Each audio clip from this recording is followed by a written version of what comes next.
Hello everyone, welcome back to the channel. Today I'm bringing you episode 39 of my brand new Comics Haul series. This is of course a series where each and every week when I head down to my local comic shop and pick up all the new books I'm going to be getting that week, I show you guys everything I got and tell you a little bit about every single issue. I've got quite a haul for you guys today, so I'm going to try to blow through these issues pretty quickly. 9 different issues in total from 3 different publishers and 1 collection that I'll show off at the very end of the video. So now that these are out of the bag, let's get the bag out of the way. Alright, now that that's over, let's get right into this brand new haul. So I will start out with Marvel this week. I've got 3 issues from them. The first one here is Amazing Spider-Man, issue number 77. For this brand new issue of Amazing Spider-Man, we've got Kelly Thompson on writing and Sarah Pichelli on art. So that's a really killer creative team, and I'm excited to see what they can do with this whole Ben Reilly brand new story arc. Basically, they just kicked off this brand new Amazing Spider-Man story arc called Beyond. It's going to be 19 issues in total. This book is coming out 3 times a month right now, so I'm hoping to have like some more plot progression and some more like subplot starting up and stuff. This is supposed to be Ben Reilly's like kind of first solo mission though, his first issue pretty much completely dedicated just to Ben Reilly, but I do review all of the single issues for all of these 19 issues, so look out for my review of this issue tomorrow. I'm excited to read it and tell you guys what I thought. So that's Amazing Spider-Man issue number 77. And next up this week from Marvel Comics, I've got Moon Knight issue number 4. So this is another issue of one of the best ongoing series that Marvel is putting out right now. And most of the series is set at night, obviously. It's Moon Knight. He protects all of the people that travel at night, and now he's got this brand new, I think it's called the Midnight Mission, where anybody can come to his building and ask him for help if they're being attacked, if they're feeling threatened, or, you know, whatever the deal might be. But in this issue, we do have a Tigra team up. I think they might have been on some sort of team before, so I'm excited to read Moon Knight. It's one of the best ongoing series out there. If you haven't given it a try yet, I'd definitely wait for that first trade paperback to come out. So that's Moon Knight number 4. And now for the final issue that I picked up from Marvel Comics this week, we've got Inferno issue number 2. This is another huge oversized $6 issue because it's the huge finale. It's only going to be 4 issues of Jonathan Hickman's entire run on the X-Men since House of X and Powers of 10 in 2019. It really has been like kind of a short run if you think about it in terms of how long other creators have written the X-Men, how long some comics runs have gone in general, but yet Jonathan Hickman has changed literally everything about the X-Men franchise in this time. Of course, Krakoa is the main thing, the mutants having their own island now, plus they terraformed Mars and all that, so there's a lot that's been going on, but in this huge finale, I'm excited to see where it goes. We've got a few issues left, and we'll see what Jonathan Hickman does with the end of his X-Men run. So that's Inferno number 2. And now moving on to Image Comics this week, I've got 5 different issues from them, and actually 3 of these were supposed to have come out last week. I think a good number of people did get these issues last week, but there's been paper shortages going on, a whole bunch of economical shortages. Most people got their issues this week, and those include Gunslinger Spawn issue number 1. This is my most anticipated issue of the week. That's right, I'm giving it to this one because of the creative team, because of that awesome cover, and mostly because of this cool character. I can't wait to read this issue. It is written by Todd McFarlane, who's the main guy who writes all the Spawn stuff these days. The art is by Brett Booth, and that's the part that I'm the most excited about, is Brett Booth's artwork. Looks really detailed, really intricate. He's got like kind of an older like 90s art style, and it's supposed to be like kind of a Man Out of Time story, which I think should be exciting.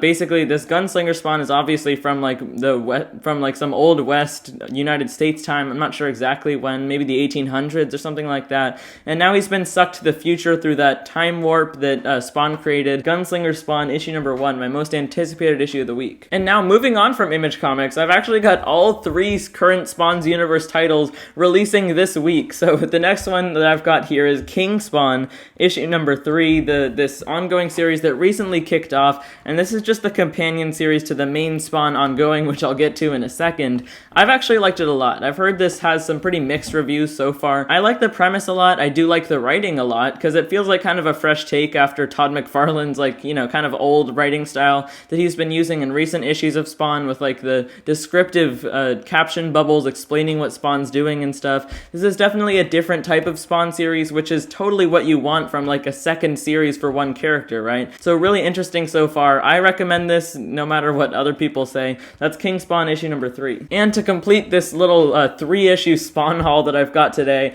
I've got Spawn issue number 323. I am definitely giving this issue the best cover art of the week in my opinion, done by Bjorn Barons, who does amazing covers for Spawn. I think like the last 3 issues most likely obviously, I've given best cover art of the week for Spawn because these covers are just awesome. It is written by Todd McFarlane, as usual, with art by Carlo Barberi.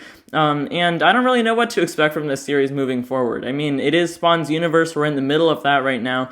We had kind of like a little 2-issue story arc that wrapped up last issue with Spawn like torturing this demon. I'm excited to see what's going to happen in this issue. So that's Spawn issue number 323. And next up from Image Comics this week, I've got Crossover issue number 9. So I actually really loved that last issue. I think a lot of people have been kind of burnt out on this series. They had like a huge hiatus for a couple months, so people kind of forgot what happened and didn't care about it that much anymore. But I kind of like it. I think they had a good return. All fictional superhero and, comic characters came into the real world. Now they're being contained in this protective bubble so that they can't, cause havoc around the world. So they're really breaking the fourth wall in this series. It's still unclear like who the narrator is supposed to be. Is it supposed to be Donny Cates actually as a writer or some like higher being? I don't know. It's really interesting, and this is definitely a favorite of mine right now. I definitely recommend it. That's Crossover number 9. And for my final issue that I picked up from Image Comics this week, I've got Time Before Time issue number 6. And for this issue, I'm giving it my award for the best creative team of the week. I've been looking forward to this issue for a long time at this point.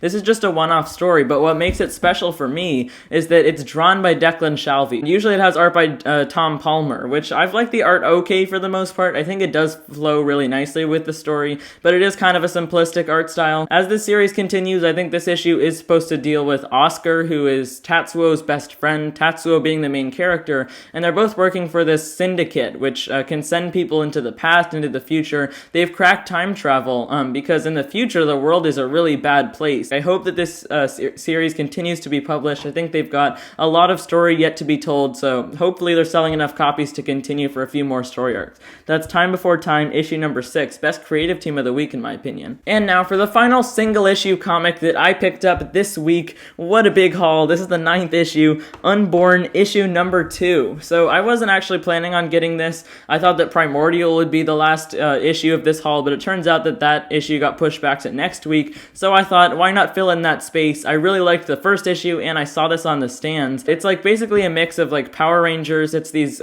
space explorers, and aliens. So of course they've got all these different powers, they've got these unique weapons that you can see a couple of them on the cover there. Interesting series so far. It's only going to be 4 issues, so if I really like this issue too, I will continue on with it and ask for the others to be set aside. A very small, indie publisher. This is from Source Point Press. So that's Unborn issue number 2. If you can find the issues of this, if you've got a lighter week, definitely check out this series. And now, like I said, I did pick up a collection this week, so I'll show it off now. It is from Image Comics. I got The Department of Truth, Volume 2. I've been planning on getting this for a long time. Yeah, that's not going to go on the stand. This is written by James Tynion IV, though, with art by Martin Simmons, and I did get that first collection, obviously, and I really liked it. Most of you guys are probably already aware, and probably a lot of you guys get the single issues for this book, but it basically focuses around this world where when enough people believe in a conspiracy theory, it becomes true. So like flat earthers, people that don't believe that anyone ever walked on the moon and stuff. And it's got this super creepy, like creative art style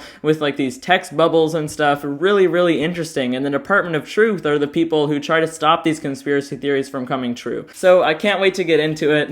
Once I have the time to read it, I'll definitely blow through this because it's a really great read. That's the Department of Truth Volume 2. Alright, well that's every single one of the brand new issues that I picked up this week. What a stack. 9 single issues and a collection. That definitely made up for some of the smaller weeks that I've had in these last few weeks of new comics. Definitely let me know what you guys picked up though down in the comment section below. Which issue were you the most excited to read this week? Or if you've already read them, which one was your favorite? I can't wait to read all 3 of those Spawn's Universe titles. Of course, Inferno, Amazing Spider-Man, look out for my review of that, Unborn, and so much more. So if you guys got some good enjoyment from this video, or if you got some good information from it, make sure to hit that subscribe button. We're getting really close to 200 subscribers on the channel. Would we be able to hit that milestone before the end of the year? So that's everything from me for today. Thank you so much for watching, everyone. Bye, guys.